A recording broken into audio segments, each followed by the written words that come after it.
Bismillahirrahmanirrahim. Assalamualaikum warahmatullahi wabarakatuh.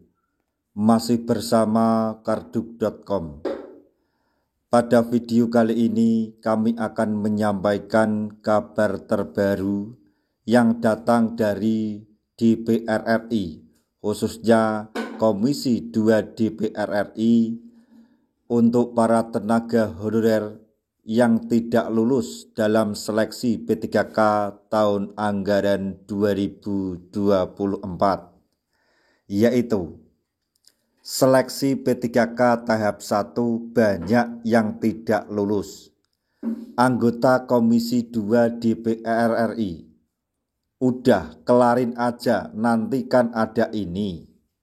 Untuk mengetahui lebih detailnya silahkan simak video ini sampai selesai. Tapi sebelum kami lanjutkan, bagi rekan-rekan yang baru menemukan channel ini, tekan like dan subscribe-nya, dan juga tekan lonceng notifikasinya supaya nanti bisa mengetahui informasi terbaru terkait dengan seleksi P3K dan pengangkatan tenaga honorer menjadi ASN tahun 2024-2025.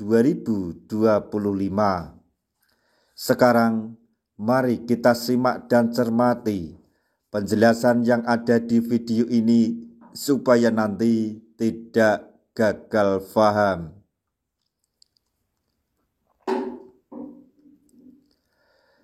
Anggota Komisi 2 DPR RI, Deddy Sitorus, angkat bicara mengenai tes seleksi P3K tahap 1 banyak yang tidak lulus. Hal ini berkaitan dengan penataan tenaga honorer menjadi aparatur sipil negara atau ASN sebagai P3K. Deddy menegaskan bahwa masalah tenaga honorer yang tidak segera rampung ini seperti bom waktu yang terus membebani. Bisa saja ya, kan cari solusi.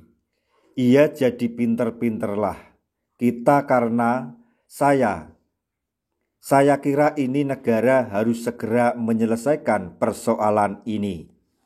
Kalau enggak, ini menjadi bom waktu yang terus-menerus mengganggu, tegas beliau.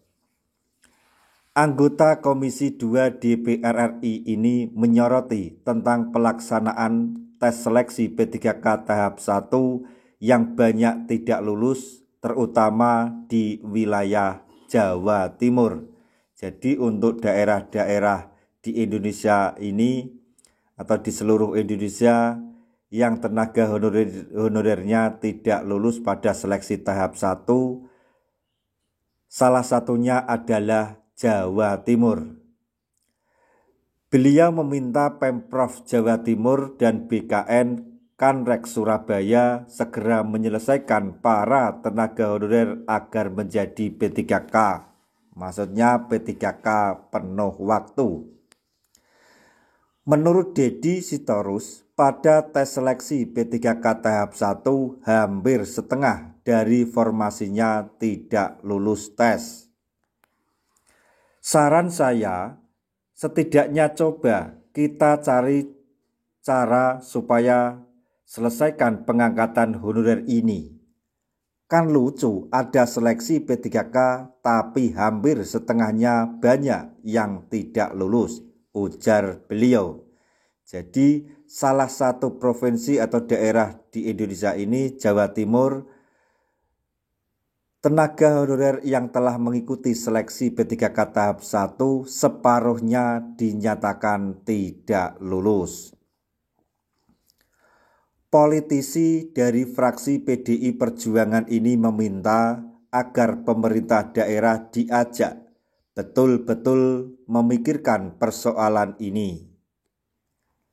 Saat ini, pemerintah pusat sudah memberikan alternatif adanya status P3K paruh waktu bagi honorer yang tidak mendapat formasi di instansi pemerintah. Status paruh waktu ini diprioritaskan bagi tenaga honorer yang terdaftar di database BKN dengan situasi berikut ini.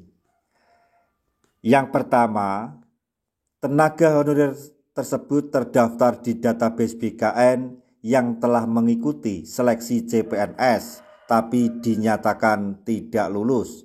Maksudnya CPNS tahun anggaran 2024. Kemudian yang kedua, tenaga honorer yang terdaftar di database BKN yang mendaftar dan mengikuti seleksi P3K tahap 1 dan 2 tapi tidak mendapatkan formasi di instansi. Ini dalam arti juga dinyatakan tidak lulus.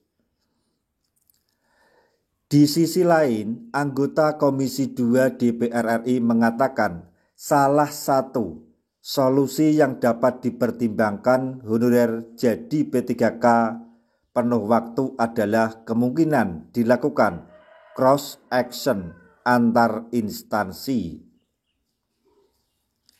Kemudian, mengenai tenaga honorer yang tidak lulus tes seleksi P3K dapat dilakukan dengan hal berikut ini.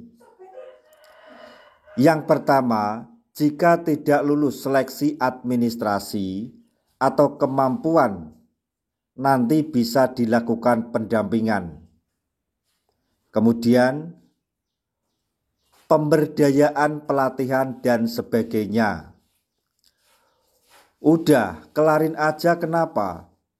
Kalau menurut saya, nanti kan ada pendampingannya. Kami berharap supaya pemerintah baru ke depan nih gak terus menjadi beban di pundak, kata Dedi. Saat itu beliau memimpin kunjungan kerja spesifik atau Kansvik tim Komisi 2 dengan Pemprov Jatim dan BKN Kanrek Surabaya di kota Surabaya, Jawa Timur pada hari Rabu tanggal 5 Februari 2025.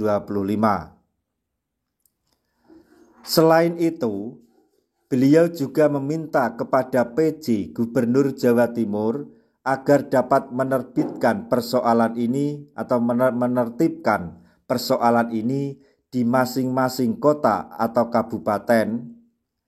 Hal itu agar tidak menimbulkan masalah baru, termasuk persoalan masalah tenaga honorer di database BKN. Kita tahu sebenarnya mereka-mereka yang di bawah nilai, maksudnya yang betul-betul sudah bekerja untuk negara dengan status yang ada. Sudah angkat saja kalau menurut saya sih, Pak. Kalau soal kompetensi dan sebagainya, saya kira itu juga bisa berkembang, tekan anggota Komisi 2 DPR RI, Dedi Sitorus. Nah, demikian tadi informasi yang dapat kami sampaikan, informasi terbaru yang datang dari Komisi 2 DPR RI untuk para tenaga honorer terkait dengan seleksi P3K tahun anggaran 2024. Semoga informasi ini dapat bermanfaat bagi rekan-rekan tenaga honorer semuanya. Di akhir video, kami mengucapkan banyak terima kasih. Wassalamualaikum warahmatullahi wabarakatuh.